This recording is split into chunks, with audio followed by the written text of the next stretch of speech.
أما بعد فأعوذ بالله من الشيطان الرجيم بسم الله الرحمن الرحيم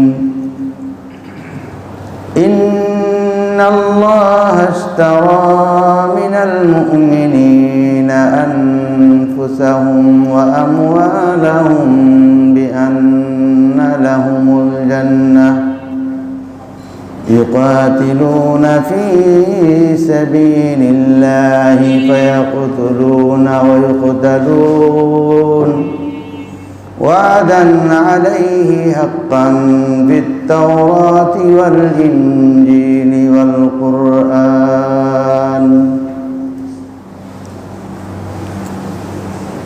وقال الله تبارك وتعالى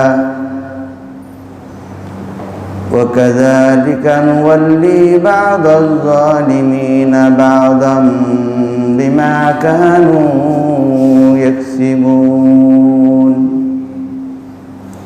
صدق الله مولانا العظيم उपस्थित मोहतरम हाजिरीन नहायत काबिल एहतराम मुअज़्ज़ज़ मुसल्लियान करम अल्लाह जल्ला शानुहु लाखों कोटि शुक्रिया अल्लाह रब्बुल आलमीन এই ফিতনা ফাসাদের জমানায় আল্লাহ পাকের মহান হুকুম জুমার নামাজ আদায়ের উদ্দেশ্যে আল্লাহর ঘর মসজিদে আগে আগে হাজির হয়ে দ্বীনি কিছু আলোচনা করা এবং শুনবার আল্লাহ পাক আমাদেরকে তৌফিক দান করেছেন। এইজন্য আমরা প্রত্যেকেই অন্তরের অন্তঃস্থল থেকে শুকর আদায় করি আলহামদুলিল্লাহ।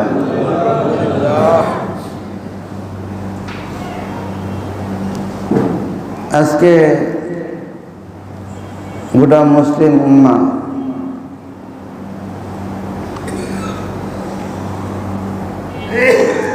বড় দুঃসময় পার করছে।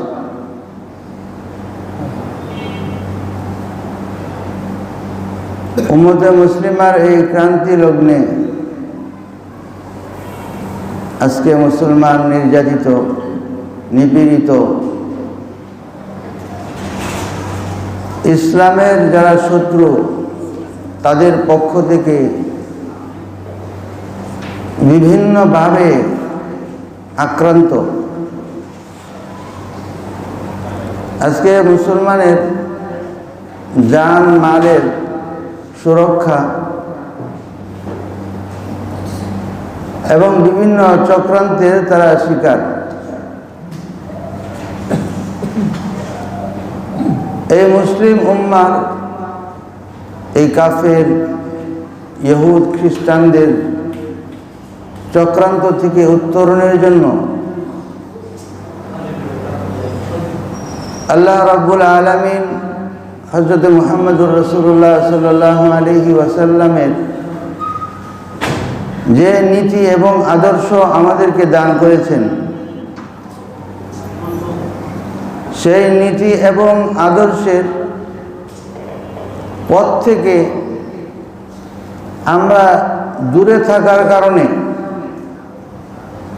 ইসলাম এবং মুসলমানের যারা শত্রু তারা আজকে আমাদেরকে শেষ করে দেওয়ার পায়তারা এবং চক্রান্তে তারা লিপ্ত।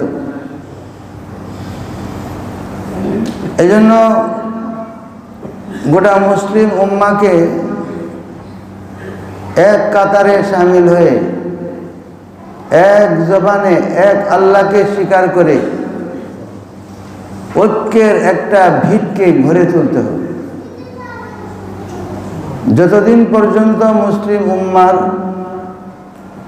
ঐক্যের ভিত না হবে ততদিন আমাদের মার খেতে হবে। হযরত মুহাম্মদুর রাসূলুল্লাহ সাল্লাল্লাহু আলাইহি ওয়াসাল্লামের যে নীতি, আল্লাহ রাব্বুল আলামিন যে নীতি দান করেছিলেন সেই নীতিতেই তিনি চলতেন। একই নীতিতে হযরত আবু বকর সিদ্দিক রাদিয়াল্লাহু তাআলা আনহু চলতেন, একই নীতিতে হযরত উমর রাদিয়াল্লাহু তাআলা আনহু চলতেন। একই নীতিতে হযরত ওসমান রাদিয়াল্লাহু আনহু চলতেন, একই নীতিতে হযরত আলী রাদিয়াল্লাহু তাআলা আনহু চলতেন। গোটা খেলাফতে রাশেদা হযরত মুহাম্মদুর রাসূলুল্লাহ সাল্লাল্লাহু আলাইহি ওয়াসাল্লামের নীতি এবং আদর্শের উপরে পরিচালিত ছিল। হযরত আবু বকর সিদ্দিক রাদিয়াল্লাহু তাআলা আনহুর যুদ্ধনীতি, পররাষ্ট্র নীতি, সামাজিক নীতি, রাষ্ট্রীয় নীতি, মুসলমানদের প্রতি আচরণ, অমুসলিমদের প্রতি আচরণ, এর যে নীতিমালা, হযরত মুহাম্মদুর রাসূলুল্লাহ সাল্লাল্লাহু আলাইহি ওয়াসাল্লামের যে নীতিমালা ছিল, সেই নীতিমালাই তারা অনুসরণ করত।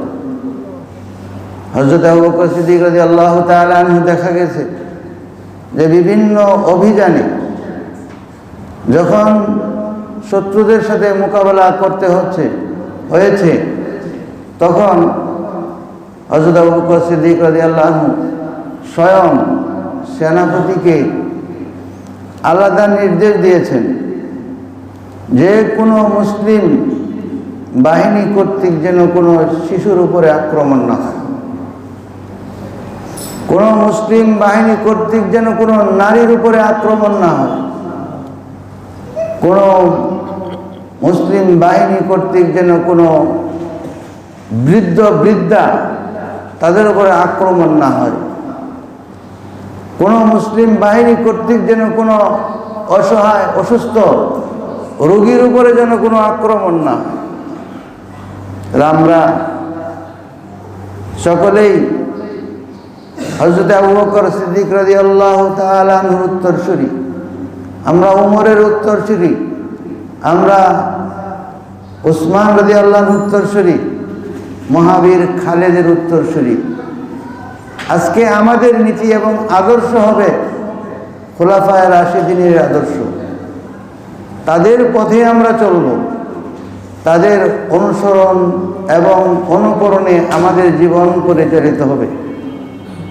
আল্লাহ রাব্বুল আলামিন পবিত্র কোরআনে কারীমের মধ্যে ইরশাদ করেছেন, ইন্নাল্লাহা আশতারা মিনাল মুমিনিনা আনফুসাহুম ওয়া আমওয়ালাহুম বিআন্না লাহুমুল জান্নাহ। আল্লাহ তাআলা মুমিনদের জানকে ক্রয় করে নিয়েছেন বিনিময় জান্নাত। সুবহানাল্লাহ। জান্নাতের বিনিময়ে আমাদের জীবনকে আল্লাহ তাআলা ক্রয় করে নিয়েছেন। বিআন্না লাহুমুল জান্নাহ, আমাদের জান এবং মাল, বিআন্না লাহুমুল জান্নাহ ওয়া ইউকাতিলুনা ফি সাবিলিল্লাহ, এবং আল্লাহর পথে তারা সংগ্রাম করবে। আল্লাহর পথে সংগ্রাম করার অর্থ যারা অন্যায়, অবিচার, অত্যাচার, নির্যাতন, জুলুম অব্যাহত রাখবে, তাদের বিরুদ্ধে মুসলমানরা প্রতিরোধ গড়ে তুলবে। সেটা যেখানেই হোক না কেন, যে জায়গারই হোক না কেন। আজকে ফিলিস্তিন আক্রান্ত, ফিলিস্তিনের মুসলমানরা আজকে আক্রান্ত। তো ফায়াকতুলুন ওয়া ইউকতালুন, নিজেরাও মরবে এবং অন্যদেরকেও মারবে। ওয়াদান আলাইহি হাক্কান ফিত তাওরাতি ওয়াল ইনজিল ওয়াল কুরআন, এটা আল্লাহর ওয়াদা, এটা সত্য। তাওরাতের মধ্যেও আছে, ইনজিলের মধ্যেও আছে, কোরআনের মধ্যেও আছে। যেখানে আক্রান্ত মুসলমান, তাদের উপরে আগে তাদের উপরে ফরজ, তাদের উপরে আগে তাদের দায়িত্ব। যেখানে তারা, যে এলাকায়, যে অঞ্চলে মুসলমান আক্রান্ত হবে, সেখানের মুসলমানদের উপরে অমুসলিমরা তাদের যে নির্যাতন, এই নির্যাতনের বিরুদ্ধে প্রতিরোধ গড়ে তোলা, সংগ্রাম গড়ে তোলা, সংগ্রাম করা, যুদ্ধ করা, জিহাদে শামিল হওয়া তাদের উপরে ফরজ। এরপরে পর্যায়ক্রমে তাদের পাশে যারা আছে তারা তাদের সহযোগিতা করবে, এরপরে তাদের পাশে যারা আছে তারা সহযোগিতা করবে। এভাবে গোটা উম্মতে মুসলিমা ওই আক্রান্ত জায়গার সহযোগিতার জন্য যেভাবে সহযোগিতা পৌঁছানো যায়, করা যায়, দোয়ার মাধ্যমে, দাওয়ার মাধ্যমে তাদের সাথে সামিল থাকা এটা মুসলমানদের ইমানি দায়িত্ব। এটা মুসলমানদের ইমানি দায়িত্ব। আমরা যাদের ইতিহাস জানা আছে, যখন আমাদের এই পাক ভারত বা ভারতবর্ষ, এই ভারতবর্ষ যখন ব্রিটিশের হাতে চলে যায়, ব্রিটিশ একটা রাক্ষস একসময় ছিল, এখন বর্তমান মুসলমানদের নতুন রাক্ষস হল ইসরায়েল। এর চেয়ে বড় রাক্ষস দুনিয়ার মধ্যে আর নেই। সে তার যে রাক্ষসী আক্রমণ, যেভাবে মুসলমানদেরকে নিধন, যেভাবে নির্যাতন, মুসলমান কিন্তু ঘরে বসে থাকতে পারে না। মুসলমান প্রতিরোধ না করে থাকতে পারে না, মুসলমান প্রতিবাদ না করে থাকতে পারে না। যদি কোনো মুসলমানের যে এত অত্যাচার, এত নির্যাতনের চিত্র আজকে আমাদের সামনে আসার পরেও যদি মুসলমান না জাগে, 100 বছর পরে বা 200 বছর পরে যদি ইতিহাস লেখা হয়, আর এই ফিলিস্তিন রাষ্ট্র বা গাজা এই এলাকা যদি বিলীন হয়ে যায়, ধ্বংস হয়ে যায়, আর ইতিহাস রচিত হয়, তখন ইতিহাস কিন্তু আমরা যারা আছি, দূরে অবস্থান করছি, আমাদেরকেও ইতিহাস ক্ষমা করবে না, আমাদেরকেও ইতিহাস মাফ করবে না। বলবে ওই যুগে, ওই সময়ে মুসলমান কোন কোন মুসলমান দেশ ছিল এবং কারা কারা মুসলমান ছিল, তাদের দায়িত্ব কি ছিল, তারা দায়িত্বের কি পালন করেছিল, ইতিহাস সেদিন আমাদেরকেও ধিক্কার জানাবে। সেদিনকার মানুষ সেদিন আমাদেরকে নানানভাবে ধিক্কৃত করবে, আমাদেরকে ঘৃণা করে তারা স্মরণ করবে যে আমাদের পূর্বসূরীরা আমাদের জন্য কোনো কিছুই করে নাই, আমাদের জন্য কোনো চিন্তাই তারা করে নাই, যে মুসলিম ভূখণ্ডকে তারা ধ্বংসলীলা ধ্বংস করে দিছে। ফিলিস্তিনের আকাশে, জমিন থেকে আকাশের দিকে তাকালে চোখ দিয়ে পানি ঝরে আসে। মাটি যেমন অন্ধকার, সাথে সাথে আকাশটা অন্ধকার, জমির অন্ধকার। 5 বছর আগেও আমাদের বাংলাদেশ কি এর চেয়েও উন্নত মানের বিল্ডিং, প্রাসাদ, রাস্তাঘাট, সব কিছু, বাড়িঘর এর চেয়েও বেশি সুন্দর ছিল, মানুষও সুন্দর ছিল। কিন্তু আজকে তারা তাদের বাস্তুহারা, ভিটেহারা, মাটিহারা, দেশহারা, মা বাপ হারা, সন্তান হারা, আজকে তারা অসহায়। ভাবতেও অবাক লাগে। আমারও ছোট বাচ্চা আছে, ছোট বাচ্চাকে আপনি খাওয়াই দিই, 7 বছর 8 বছরের বাচ্চাকে এখনো মা ভাত তার মুখে উঠাইয়া দেয়, চামচ দিয়ে উঠাইয়া দেয়। 5 বছরের শিশু তার 3 বছরের 2 বছরের ছোট ভাই বোনকে 5 বছরের শিশু আদর করে। বড়টায় ছোটটাকে একদিকে রাখছে, তার মাথায় হাত বুলায় সান্ত্বনা দিচ্ছে, থামাইতেছে, আরেকদিকে আরেকটা ভাইকে বা বোনকে সে সান্ত্বনা দিচ্ছে। এই দৃশ্য দেখলে কল্পনায় চোখ দিয়ে অশ্রু বয়ে আসে। কাল বৈশাখীর ঝড়ে, যেমন বৈশাখ মাসে কাল বৈশাখীর ঝড়ে বাগানের গাছের পাতা যেরকম বাতাসে উড়ায় নিয়ে যায়, ওই ইসরায়েলি বর্বর এই রাক্ষস তাদের বোমার আক্রমণে আমাদের ইসরায়েলি ভাইরা মাটি থেকে ওই কালবৈশাখীর ঝড়ের মতো পাতা যেমন উঠতে থাকে, তাদেরকে মাটি থেকে বোমের দ্বারা 100 ফিট উপরে পর্যন্ত উঠে। কিভাবে সহ্য করা যায়? এর কিভাবে বরদাস্ত করা যায়? আমাদের কি কোনো দায়িত্ব নাই? আমাদের কি কোনো কিছু করার নাই? আজকে বিশ্ব মুসলিম বসে আছে, বিশ্ব মুসলিম আজকে ঘুমন্ত। যাও আমরা দেখি যে হ্যাঁ মিছিল হচ্ছে, বিক্ষোভ হচ্ছে, মিটিং হচ্ছে, এটাও সাধুবাদ জানাই। কিন্তু এর আড়ালে যদি শোডাউনের যদি চিন্তা ভাবনা থাকে, তাহলে এর কোনো ফলাফল নেই। এভাবে বিক্ষিপ্তভাবে করলে চলবে না। সকলকে ঐক্যবদ্ধভাবে এক ডাকে একসাথে এই বাংলার জমিন থেকে যে আওয়াজ তুলতে হবে যে ফিলিস্তিনিদেরকে মুক্ত করা এবং ফিলিস্তিনের উপর কোনো আক্রমণ করা ওই ইহুদি ইসরায়েলের চলবে না। এক হইতে হবে সকল। ব্রিটিশ এই দেশ থেকে যখন পালায়, যখন এই দেশ থেকে ব্রিটিশ যখন বিতাড়িত হয়, তখন হিন্দু মুসলিম তারা কাঁধে কাঁধ মিলিয়ে তাদের বিরুদ্ধে আন্দোলন করেছে। নেতাজি সুভাষ বসুর নাম আপনারা শুনেছেন। নেতাজি সুভাষ বসু, তার ডানে বামে সামনে সব ধরনের বাহিনী, সব ধরনের যোদ্ধাই ছিল, মুসলমানও ছিল। মুসলমান সংখ্যালঘু মাইনরিটি তাদের কম, এই জন্য তাদেরকে অবমূল্যায়ন করে নেই, তাদেরকে মূল্যায়ন করেছেন, তাদেরকে মূল্যায়ন করেছেন। যখন রেঙ্গুনে আসছেন, রেঙ্গুন থেকে দিল্লি পর্যন্ত যখন মার্চ করবেন, যখন দিল্লি পর্যন্ত মিছিল নিয়ে যাবেন, তখন নেতাজি সুভাষ বসুকে আর্মি এবং যারা যোদ্ধা তারা বলেছিল, স্যার যে আমাদের স্লোগান কি হবে? তখন নেতাজি সুভাষ বসু বলেছিলেন যে ইন্তেকাম ইন্তেকাম হাত্তাল মউত ওয়াল কুরবানি, যে মৃত্যু পর্যন্ত ব্রিটিশের বিরুদ্ধে আমাদের প্রতিশোধ, ইন্তেকাম ইন্তেকাম। তখন তাকে সাংবাদিকরা জিজ্ঞাসা করলো বা অন্যান্য লোকেরা জিজ্ঞাসা করলো যে স্যার আপনি কোরআন থেকে শব্দ নিলেন কেন? কেন আপনি কোরআন থেকে শব্দ নিলেন?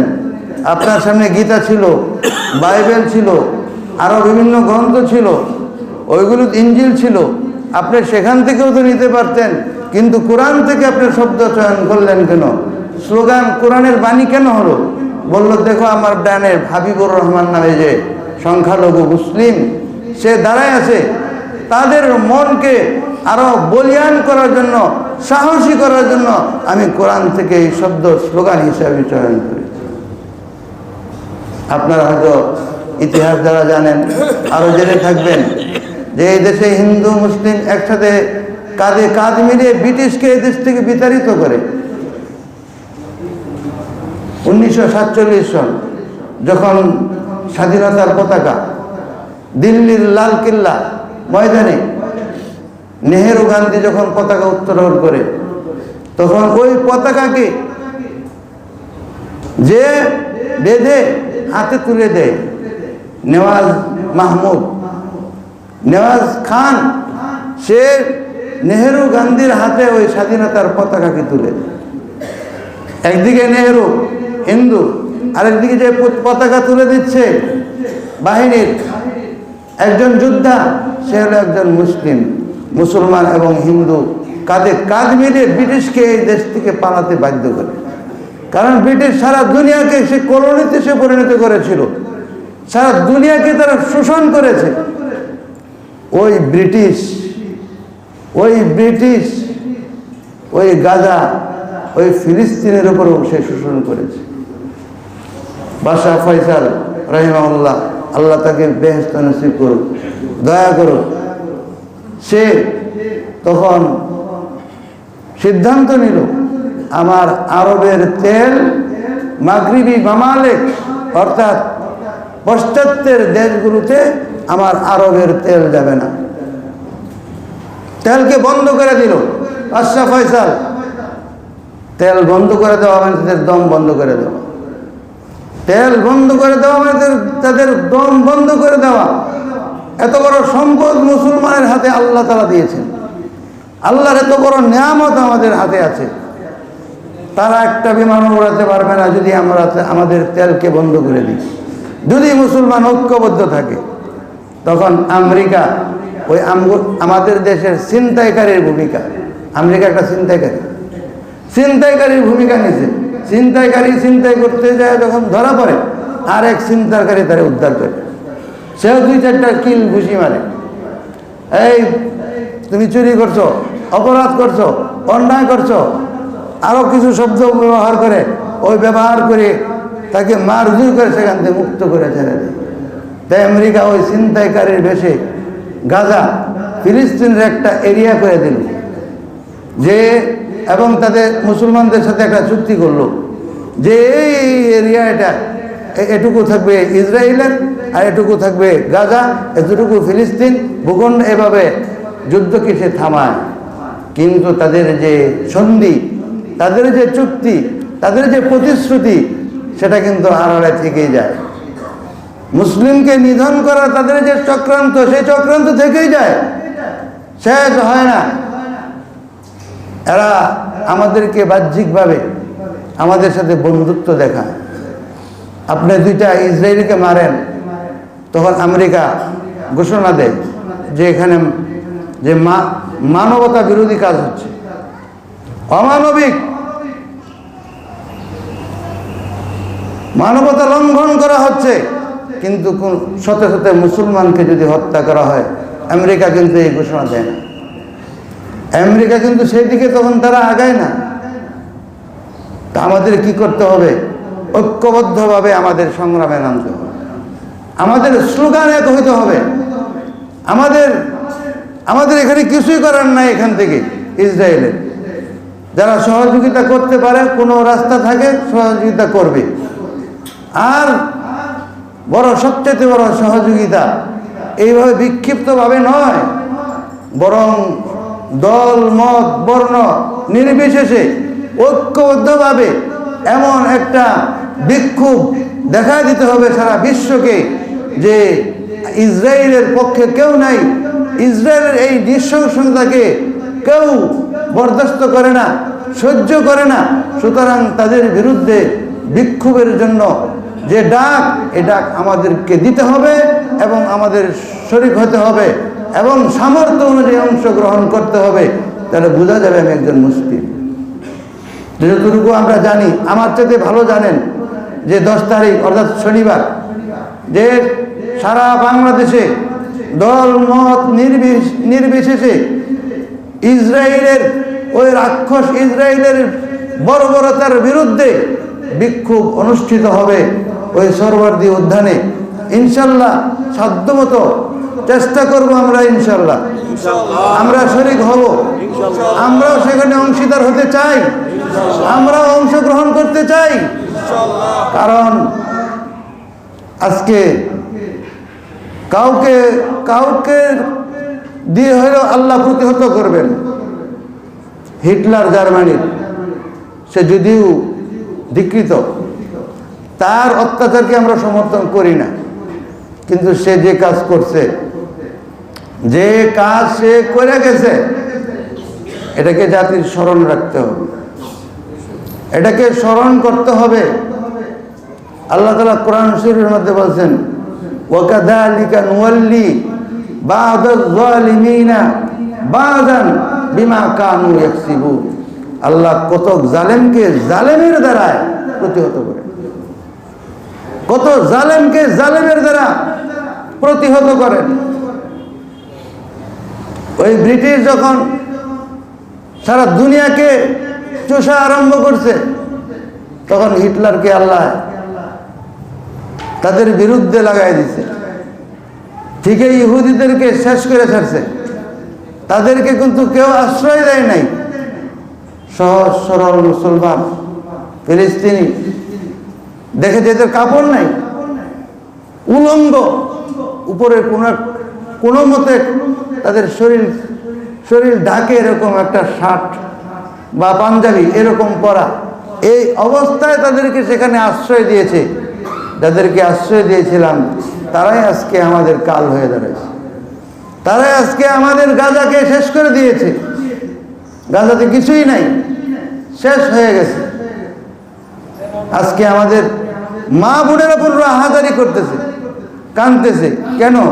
ওই অসহায় শিশুদের জন্য চোখে পানি আসে, ওই অসহায় নারীদের জন্য চোখে পানি আসে। যে হাসপাতালে প্রেগনেন্ট একটা মহিলা, যে তার প্রসব ব্যথায় কাতর হয়ে আছে, ওই হাসপাতালের উপরে বোম করা হচ্ছে, এভাবে বোম মারে শেষ করে দেওয়া হচ্ছে। এরপরে ওই যে আমেরিকা যে মানবতার ফেরিওয়ালা, মানবতার দাবি করে যে আমাদের দেশে কিছু হইলে তো পরে যে এখানে মানবতা লঙ্ঘন হচ্ছে, এখানে মানবতা লঙ্ঘন হচ্ছে, কিন্তু ইসরায়েলে মানবতা লঙ্ঘন হয় না। ওই নেতানিয়াহুর বক্তব্যের দ্বারা মানবতা বিরোধী হয় না। সে বলে যে যুদ্ধ মাত্র শুরু, গাজা দেখছো কি তোমরা, মাত্র শুরু। কিন্তু আমরা বলতে চাই, নমরুদ, ফেরাউন, হামান, কওমে সামুদ এরা দুনিয়াতে টিকে থাকতে পারে নাই। তুমি বলতেছো যেখানে তোমার শুরু, আমরাও বলে দিচ্ছি, তোমাকে হুঁশিয়ার করে দিচ্ছি, আল্লাহর প্রতি আমাদের অগাধ বিশ্বাস আছে, তোমার পতনও মাত্র শুরু, তোমার পতনও শুরু, তোমার আক্রমণ যখন শুরু। এরকম ভাবে তোমার এই বক্তব্যে আমরা বলতে চাই যে তোমার পতন মাত্র শুরু, তুমি পালানোর মতো কোনো রাস্তা পাবে না। ফেরাউন পালাইতে পারে নাই, বাঁচতে পারে নাই, নমরুদ বাঁচতে পারে নাই, হামান বাঁচতে পারে নাই, কওমে সামুদ বাঁচতে পারে নাই, কওমে আমালেকা বাঁচতে পারে নাই। তোমরা অতীতের ইতিহাস থেকে তোমরা শিক্ষা নাও। আমাদের ঐক্যবদ্ধ থাকতে হবে, আমাদের আল্লাহকে ডাকতে হবে, আমাদের আল্লাহকে স্মরণ করতে হবে। আপনারা জানেন না বা হয়তো বা জানেন, কিন্তু কত বড় আরো কত, যদিও আজকে ওই টপিক আমার বলা সম্ভব নয়, ওইদিকে যাওয়া। আমাদের ভবিষ্যৎ কি হচ্ছে, কোন দিকে যাচ্ছে, হয়তোবা আমাদের পাশেই আরেকটা ফিলিস্তিনের যে হয়তোবা দেখতে যাতে না হয়, আল্লাহর কাছে দোয়া করতে হবে, ঐক্যবদ্ধ থাকতে হবে। কারণ ফিলিস্তিন হওয়ার ভূমিকা শুরু করে দিয়েছে ওই এক মোদী সরকার আছে, আমাদের পার্শ্ববর্তী দেশ। হ্যাঁ, ওয়াকফ বিল নামে একটা বিল তারা নিয়ে আসছে। এখন এই ওয়াকফ বিল, এটা কি জিনিস এটা আপনারাও জানেন না, ওইটা হিন্দুরা তো জানার কথাই না, কিন্তু স্বার্থ যেখানে আছে সেখান থেকে তারা খুঁজে বের করে নিতে পারে। ওয়াকফ কি জিনিস জানার কথাও না। এটা ওয়াকফ হচ্ছে যে আল্লাহকে সন্তুষ্ট করার জন্য আমাদের পূর্বপুরুষরা যে সম্পদ, যে সম্পত্তি তারা ধর্মের কাজের জন্য দান করে গিয়েছিলেন, ওই সম্পদকে বলা হয় ওয়াকফ সম্পত্তি। আল্লাহর সন্তুষ্টির জন্য, ধর্মের কাজের জন্য আমাদের বুজুর্গরা, যে আমাদের পূর্বপুরুষরা যে সম্পদ ধর্মের কাজের জন্য দান করে গিয়েছিলেন, ওই সম্পদকে বলা হয় ওয়াকফ সম্পত্তি। আপনাদের বুঝতে হবে, যেমন আমাদের এই মসজিদ, এটা ওয়াকফ সম্পত্তি, আমাদের এটা ওয়াকফ সম্পত্তি। আর ওই ওয়াকফ সম্পত্তিকে, যেমন এক পশ্চিমবঙ্গে আছে প্রায় 9 লক্ষ একর সম্পদ। কত? 9 লক্ষ একর সম্পদ। এই যে আপনারা খেলা দেখেন, ইডেন গার্ডেন, হ্যাঁ, স্টেডিয়াম, এটা মুসলমানদের ওয়াকফ সম্পত্তি, তারা আত্মসাৎ করে খাচ্ছে। পশ্চিমবঙ্গ রাজ্য সরকারের যে বিধানসভা, যেটা আমাদের জাতীয় সংসদ, তাদের বিধানসভার সম্পূর্ণ সম্পত্তির ওয়াকফ সম্পত্তি। বিনিময় কি দেয় জানেন? যে বছরে 100 টাকা, বছরে 100 টাকা। এখন যে বিল নিয়ে আসছে, ওই বিলের দ্বারা ওই 100 টাকাও শেষ, 100 টাকাও দিবে না। দমদম যে এয়ারপোর্ট আছে, সম্পূর্ণ সম্পত্তির ওয়াকফ সম্পত্তি। বড় বড় মসজিদ তো আছেই, এই এক গেল শুধু পশ্চিমবঙ্গের অবস্থা। দিল্লিতে লালকিল্লা সহ, দিল্লির জামে মসজিদ সহ, তামিলনাড়ু সহ, তামিলনাড়ুর এক বহু গ্রাম আছে, ওই গ্রামের সম্পদগুলো হলো মুসলমানদের। কিভাবে বের হইল? একজন বিক্রি করতে গেছে, মেয়ে তার কন্যাকে বিবাহ দিবে, যা দেখে যে এটা তো ওয়াকফ সম্পদের সম্পত্তি, সে বিক্রি করবে কিভাবে?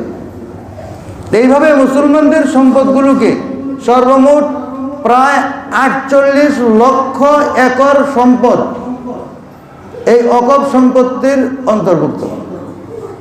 এখন সেখানে মসজিদ আছে, মাদ্রাসা আছে, কবরস্থান আছে। এখন আপনি কবরস্থানে যেখানে আছে, ওই কবরস্থানের আশপাশে কোনো মুসলমান নাই। এখন যদি কোনো মুসলমানকে কবর দিতে যায়, নিয়ে যায়, বলবে যে এখানে কেন নিয়ে আসছো? যে আমাদের কবরস্থান, কাগজ দেখাও। 1000 বছরের আগের এই কবরস্থানে কোনো জায়গা এই কাগজ আছে কারো কাছে? কারো কাছে কাগজ আছে? কাগজ নাই।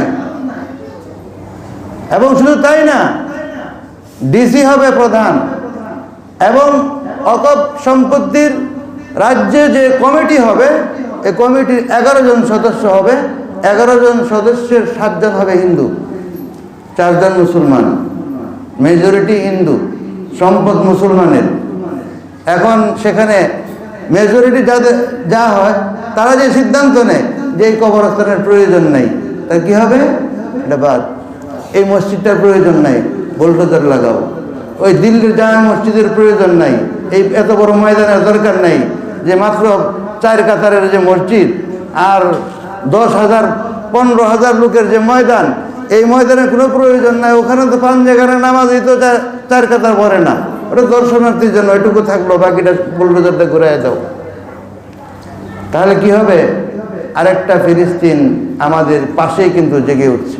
সুতরাং এই বাংলার মাটিতে আমাদের বিক্ষোভের মাধ্যমে সমস্ত মুসলমান কাঁধে কাঁধ মিলিয়ে এক হয়ে এমন বিক্ষোভ প্রদর্শন করতে হবে যেন সারা দুনিয়া, গোটা জাতি বুঝে, যারা অমুসলিম, যারা খ্রিস্টান, যারা বৌদ্ধিস্ট, যারা হিন্দু, যারা ইহুদ, তারা বুঝে যে মুসলমান তারা এক হয়ে গেছে। সুতরাং ওই বিক্ষোভের মধ্যে আমাদের অংশগ্রহণ করতে হবে। হবে তো ইনশাল্লাহ? আল্লাহ পাকের কাছে দোয়া করি, আল্লাহ পাক যেন মুসলমানদেরকে, বিশেষ করে ফিলিস্তিনদেরকে উদ্ধার করেন, তাদের মুক্তির ব্যবস্থা করে দেয়। আল্লাহ পাক আমাদেরকে আমল করার তৌফিক দান করুন। ওয়া আখিরু দাওয়ানা আলহামদুলিল্লাহি রাব্বিল আলামিন।